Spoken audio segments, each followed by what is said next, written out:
바울은 디모데전서 5장에서 교인들에 대한 태도, 구체적으로 나이 많은 남자, 여자, 또 젊은 여자, 남자, 교인들에 대해서 어떻게 대해야 되는지, 또 과부에 대해서 어떻게 되는지, 또 교회 장로들과 같은 지도자들에 대해서 어떠한 태도로 대해야 될지 이야기하고 권면을 했습니다. 그리고 이제 편지 마지막 6장에 들어서서 바울은 디모데에게 크게 두 부류의 사람들에 대한 권면을 이야기합니다. 첫 번째가 바로 교회 안에 있는 사회적인 종들에 대한 권면입니다. 또 하나는 교회에 온 사람들 중에 부자들이 있습니다. 그 부자들에 대해서 어떻게 교회가 또 목회자가 권면을 하고 지도해야 되는지에 대해서 이야기를 합니다. 근데 바울의 이런 지도 내용을 보면 디모데로서 쉽게 감당할 수 있는 내용이 아닙니다. 기본적으로 성도들은 듣고 싶은 설교를 듣고자 합니다. 자신들을 지적하고 고치려고 하는 설교를 싫어합니다. 그래서 이런 설교를 뭐라고 얘기를 하냐면 때리는 설교다 이렇게 얘기를 해요. 네. 때리질 않았는데 아픈 거예요. 네. 맞은 느낌처럼. 그러니까 이런 설교에 대한 거부감이 있습니다. 더군다나 내가 지적받고 고쳐야 되는 게 내 에고를 포기하고 내 에고를 뭔가 내려놔야만 하는 그런 메시지라면 자연스럽게 감정도 함께 저항감이 일어납니다. 그러니까 설교를 듣고 기분 나쁠 수 있어요. 또 보통 이렇게 내려놔야 되는 사람들은 일반적으로 자기 자신, 즉 거듭난 자신과 에고가 분리가 잘 안 된 경우가 많아요. 그러니까 주님의 메시지는 거룩함을 회복해서 거짓된 자를 내려놓으라고 하는 데 있는데 이 구분이 잘 안 되니까 자기가 뭔가 공격당한 느낌을 받게 됩니다. 그러니까 이게 쉬운 게 아니에요. 본문 1절과 2절 말씀 보겠습니다. 무릇 멍에 아래 있는 종들은 자기 상전들을 범사에 마땅히 공경할 자로 알지니 이는 하나님의 이름과 교훈으로 비방을 받지 않게 하려 합니다. 믿는 상전이 있는 자들은 그 상전을 형제라고 가볍게 여기지 말고 더 잘 섬기게 하라. 이는 유익을 받는 자들이 믿는 자요 사랑을 받는 자이니라. 너는 이것들을 가르치고 권하라. 여러분 당시 에베소 교회는 노예들이 많이 있었습니다. 교회는 빈부격차가 없었고요. 계층 간의 차별이 없었기 때문에 없어야 하기 때문에 초대교회는 노예들이 많이 예수를 믿었습니다. 그리고 당시에는 전쟁이 많이 있었고 전쟁에서 패하거나 경제적으로 파산한 사람들은 노예가 됐습니다. 그래서 사회적으로 많은 노예가 있었어요. 기록에 의하면 노예가 아닌 자유민에 비해서 4배 정도가 많았다 그래요. 그러니까 얼마나 노예가 많아요. 그러니까 기본적으로 집집마다 노예가 다 있는 거예요. 부부가 둘이면 노예가 8명이 있는 거예요. 얼마나 노예들이 많겠어요. 그러니까 교회의 노예들이, 종들이 교회는 그들을 거부하지 않습니다. 어떻게 보면 노예와 종들의 희망은 복음이 있었어요. 그래서 복음이 이방으로 퍼져나갔을 때 많은 종들과 노예들이 먼저 복음을 받아들이는 데를 왔습니다. 그리고 교회로 와서 예배를 드리는 거예요. 또 교회는 상전들과 함께 드리는 종들도 있었고 상전이 없이 예수 믿고 혼자 교회를 다니는 종들이 있었어요. 그런데 문제가 일어난 거예요. 이 교회에 와서 예수를 믿은 종들이 예수를 믿고 나서 마땅히 종으로서 노예로서 감당해야 될 일들을 열심히 안 하는 거예요. 어떤 이유에서인지는 잘 알 수는 없겠지만 바울의 내용으로 보건대 뭔가 노예들의 일의 동력은 다 두려움이거든요. 주인이 두렵고 뭔가 사회적으로 노예가 열심히 안 하면 버림을 받을 수 있고 죽임을 당할 수 있는 그런 사회적 분위기에 뭔가 두려움이 그들로 하여금 일의 동력을 줬어요. 그 에너지가 그들을 열심히 일하게 했어요. 그런데 복음을 받아들이고 그 두려움이 사라지기 시작한 거예요. 겁이 없어졌어요. 그러니까 당장 어떤 마음이 드냐면 내가 굳이 열심히 일할 필요가 있는가? 그리고 심지어 열심히 일할 에너지도 올라오지 않아요. 그러니까 종들이 마땅히 감당해야 될 일들을 하지 않기 시작하는 거예요. 당시 문화가 노예를 통해서 이루어진 삶의 방식이었기 때문에 여러분 사회가 노예들이 일을 안 하면 스톱이 됩니다. 집안일이 안 이루어지는 거예요. 모든 경제적인 것부터 해서 경작하는 거 심지어 자녀들 교육까지 다 노예들이 했는데 이들이 소홀히 하고 게을리 하면 그게 너무 티가 나고 그 집안에 손해를 일으키는 겁니다. 근데 이렇게 일을 안 하던 노예들이 원래 일을 안 하는 노예가 아니라 열심히 했는데 교회를 다니고 나서부터 안 하는 거예요. 그러면 이게 사회적으로 문제가 되는 거예요. 예수 안 믿는 사람들이 야 저기 노예가 예수를 믿더니 이상해졌어. 이런 소문들이 나면서 우리 집 노예들은 절대 교회 못 가게 해야지. 이런 일들이 일어나는 거예요. 또 하나 문제가 뭐였냐면 노예와 주인이 같이 예수를 믿었어. 왔는데 교회 밖에서는 주인님이야. 근데 교회 안에서 뭐라 그러냐면 주인님이 갑자기 형제님이 되는 거예요. 그래서 주인님 하다가 교회 오면 형 왔어 이렇게 되는 거예요. 그러면 그 주인의 입장에서 기분이 묘해지는 거예요. 여러분 호칭에는 거기에 따른 마음 자세나 행동이 따라요. 형 하는 순간 뭔가 주인에 대한 태도가 아니라 친구나 가족에 대하듯이 대하는데 그게 익숙하지 않았던 평상시에 그 주인의 입장에서는 뭔가 좀 이상하다 이거 뭐 이런 느낌이 들 수 있는 거예요. 혹은 기분이 나쁠 수 있는 거예요. 예수 믿는 주인들이 인격이 좋아서 찾는다 치더라도 예수 안 믿는 주인들은 그 옆에 보면서 기겁하는 거죠. 저 노예가 미쳤다. 저 노예가 예수를 믿더니 주인에게 대드네. 심지어 일도 열심히 하네. 여러분 이것은 바울이 그 복음이 이방에 퍼지기 위한 그런 목표와 방향성에서 아주 방해와 문제가 되는 사건이에요.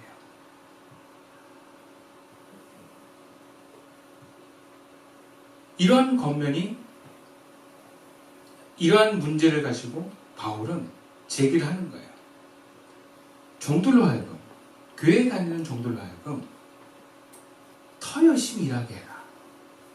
다시 말해서 예수를 믿어도 사회적인 책임은 잘 감당해야 된다. 또 예수 믿는 상전들에 대해서 너희들이 더 그들을 존경하고 귀하게 여겨야 된다는 얘기를 합니다. 근데 이런 권면의 내용이 종들에게 희망을 주고 더 이상의 억압이 없는 하나님의 나라에 대한 설교가 아니라 이 땅에 종으로 있는 너희들은 범사에 마땅히 주인을 공경하고 더 열심히 일해야 된다라고 하는 권면은 뭔가 복음을 받아들인 그들의 입장에서 복음을 받아들이기 전의 상태로 돌아가는 느낌을 갖게 해요. 이게 무슨 사회법과 차이가 있겠는가? 그러니까 굉장히 실망을 줄 수 있는 메시지입니다. 교회는 다른 줄 알았는데 야 사회랑 똑같네. 아니면 더하네. 왜 더 잘 섬기라고 그러니까. 또 이런 분노의 목소리가 오해를 만들어내서 새로운 디모데에 대해서 이렇게 얘기를 하는 거예요. 이번에 새로운 목사님 있잖아. 부자만 좋아해. 종은 싫어해. 종에 대해서 함부로 얘기하는 사람. 아마 디모데가 부자 출신이거나 부자를 굉장히 좋아하는 사람인 것 같아. 그러니까 지금 자신들에게 얘기한 메시지를 하나님의 메시지로 받지 않고 그 디모데 개인의 자기 생각으로 얘기한 거라고 생각을 합니다. 그러니까 많은 교인들이 목사를 통해서 들려지는 설교를 저항할 때 많이 얘기하는 것들이에요. 목사님이 자기 생각으로 얘기한다. 하나님 얘기를 대응하는 게 아니다.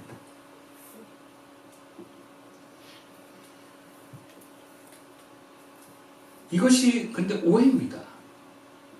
왜냐하면 바울은 디모데에게 종들에게만 이런 권면하지 않고 상전들을 비롯한 부자들에 대해서도 거의 동일한 권면을 합니다.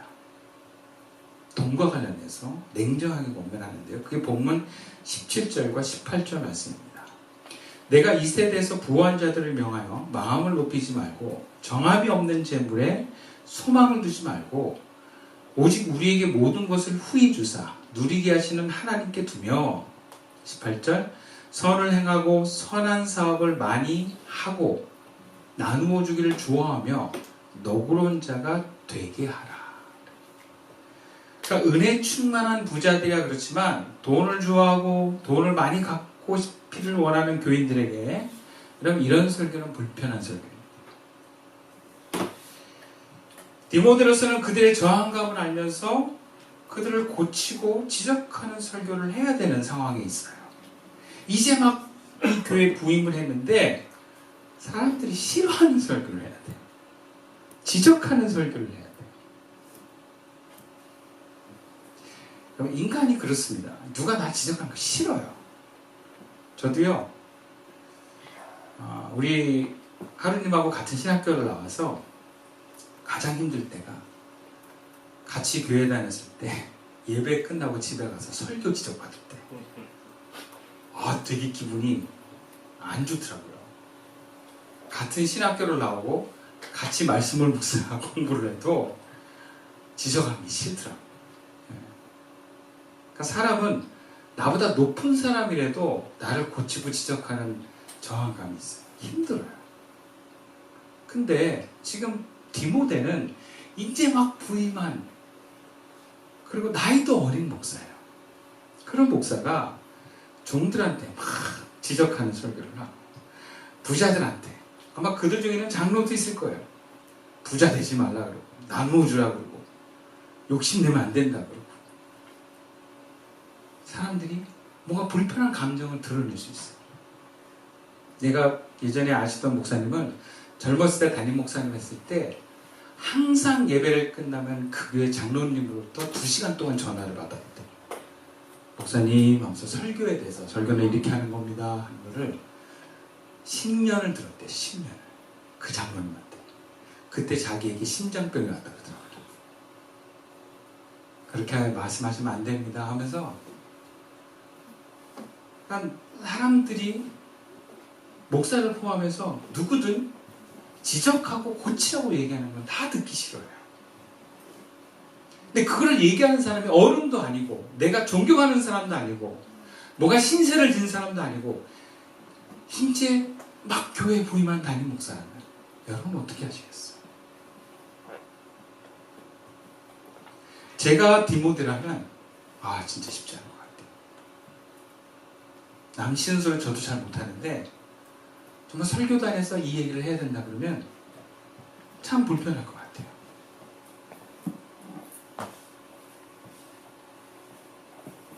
아니 차라리 둘 중에 하나만 얘기하라 그러면 좀 나을 것 같아요. 예를 들어서 종들에게만 힘든 얘기하고 고치는 얘기하면 부자들이 좋아할 거 아니에요. 그죠? 내 하나의 편이 생겨. 그리고 부자들하고 목회를 하면 돼요. 뭔가 부자들의 목회가 있어요. 또 아니면 쪽수는 종들이 더 많으니까 종들을 위한 마음에 부자들만 막 때리는 설교를 하면 더 나을 것 같아요. 그러면 종들하고 가난한 사람들하고 목회하면 돼요. 어느 한쪽이 지지해주고 용기를 주면 거기로부터 좀 힘을 얻고 한쪽을 얘기하면 쉬울 것 같아요. 실제로 우리가 교회들을 탐방해 보면 어떤 한쪽으로 이렇게 특성들이 있습니다. 이렇게 가난한 사람들이 많이 모인 교회, 그리고 부유한 사람들이 많이 모인 교회. 그렇게 결국에는 어느 한쪽으로 이렇게 결정이 나요. 이게 둘 다 가난한 사람들과 부유한 사람들이 함께 어우러지는 교회는 제가 별로 못 봤어요. 그런 교회도 밥 먹을 때 보면 부유한 사람들끼리 밥 먹고 가난한 사람들끼리 밥 먹고 그래요. 목회자가 어느 한쪽하고 목회를 하면 괜찮습니다. 근데 대체적으로 보면 가난한 사람과 부유한 사람이 함께 어우러진 교회가 적다라는 거예요.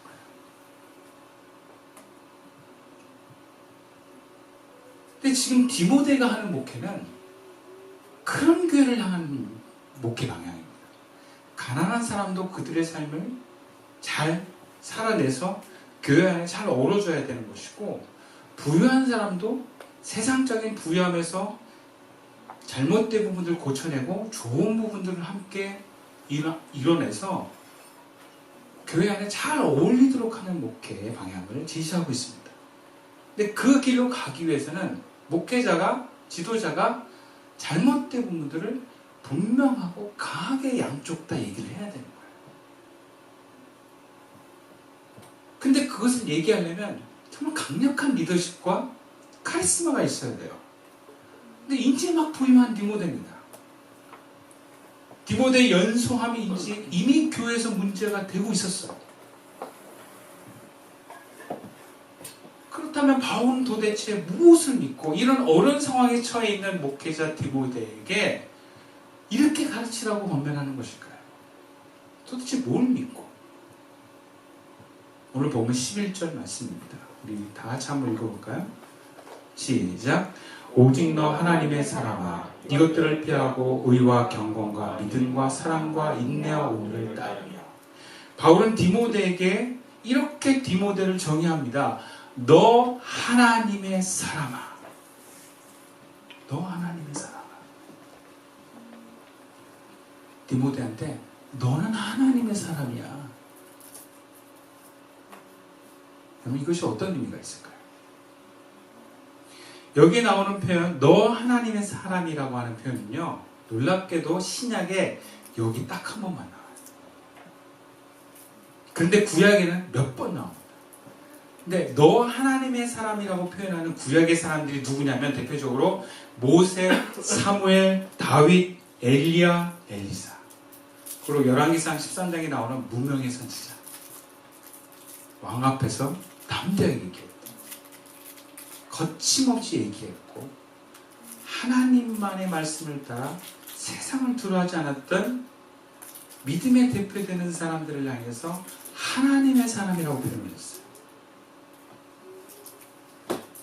구약 성서에 이렇게 나온 이 사람들에게 썼던 너 하나님의 사람, 이 구약의 내용을 너무나 잘 알고 있는 바울이 디모데를 향해서 너 하나님의 사람이라고 얘기하는 건, 디모데 너는 바로 구약의 그 선지자들의 맥락을 이어가는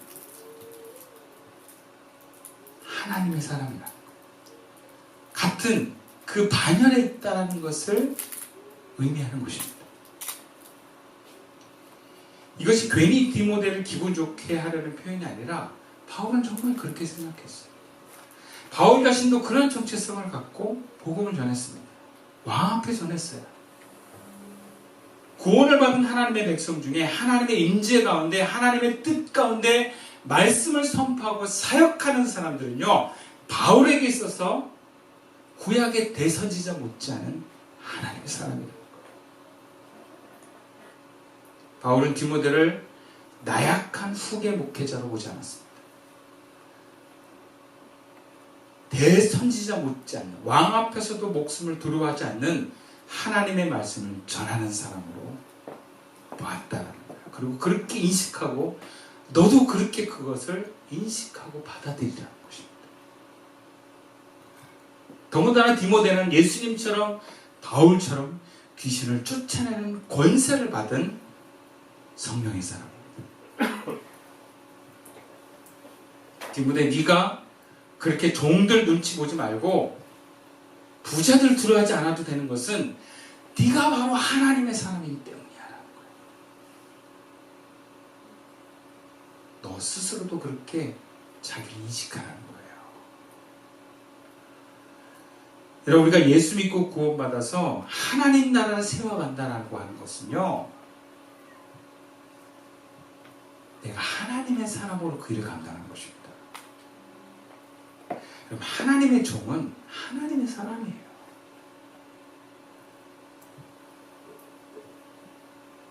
하나님의 사람은 하나님 앞에 하나님 외에는 두려울 것이 없는 사람.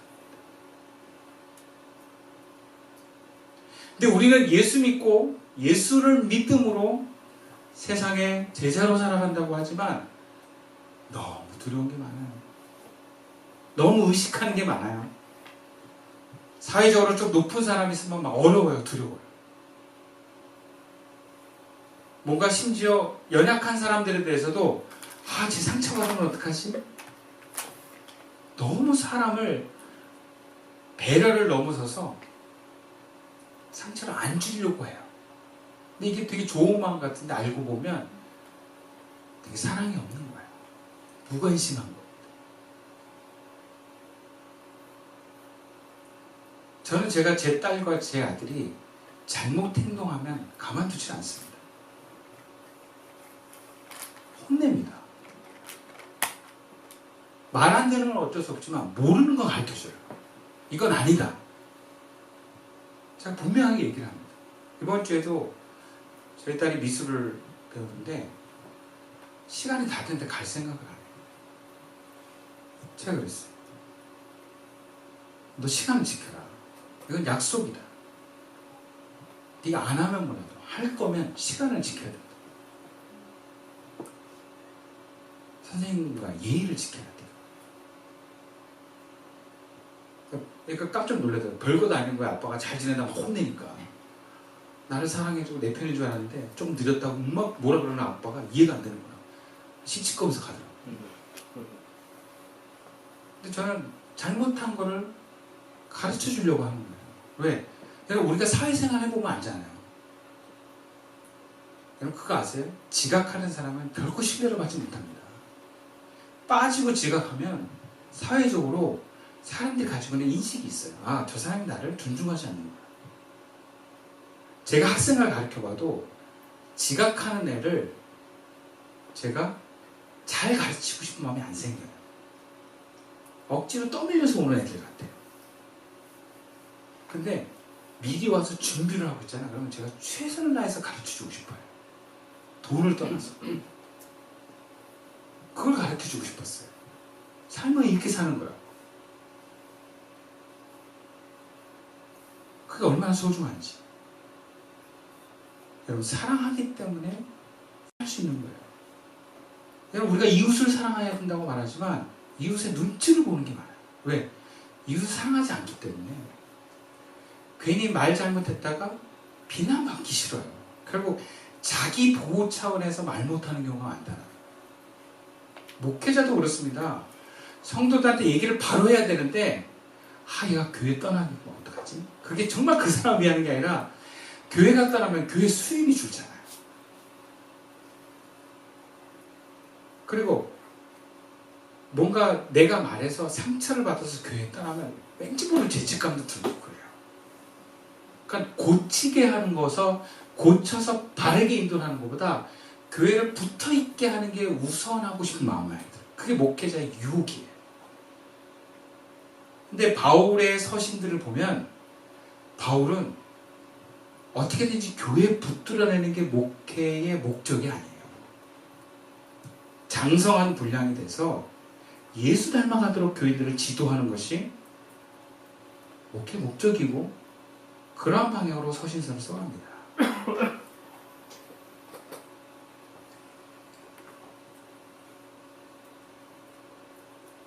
디모데는 이제 바울의 삶을 이어받아서 바울의 사역을 이어받아서 자기가 이제 그 바울과 같은 사역을 해야 돼요. 바울처럼 가난한 자, 부유한 자, 힘 있는 자, 힘 없는 자 상관없이 바른 길을 얘기하기 위해서라면 거침없이 얘기를 해야 됩니다.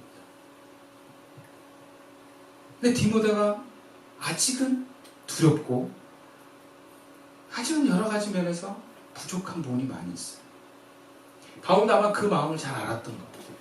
그래서 권면의 내용과 함께 바울은 디모데를 격려하고 네가 누구인지를 얘기해 주는 거야. 네가 누군지 아니? 나이 어린 막 들어온 목회자가 네가 아니라 너는 하나님의 사람이야.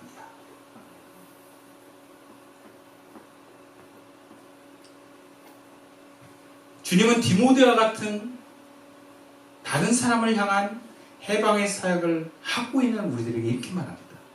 너는 하나님의 사람이야. 여러분, 중요한 것은요, 자기 인식이에요. 내가 나를 어떻게 인식하느냐. 여러분이 어렸을 때부터 엄마를 통해서 나를 인식하는 것을 아주 자연스럽게 습득을 했어요. 그리고 학교의 친구들과 선생님으로부터 바라보는 나를 나로 인식하면서 살았어요. 그래서 어떻게 인식해요? 공부 잘하는 애, 공부 못하는 애. 학교에서는 그렇게 나눠요. 부모에게는 어떻게 나눠요? 부모 말 잘 듣는 애, 부모 말 안 듣는 애. 그죠? 회사에서는 어떻게 나눠요? 일 잘하는 애, 일 못하는 애.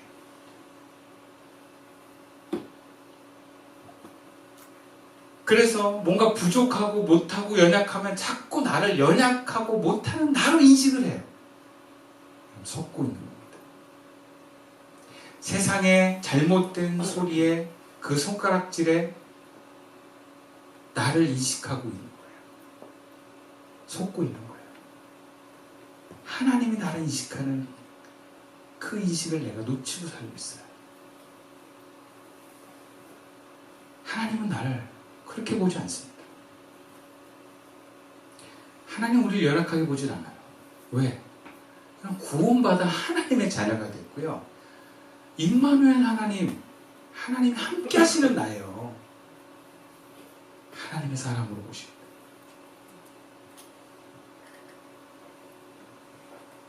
그런 나를 내가 인식해야 돼.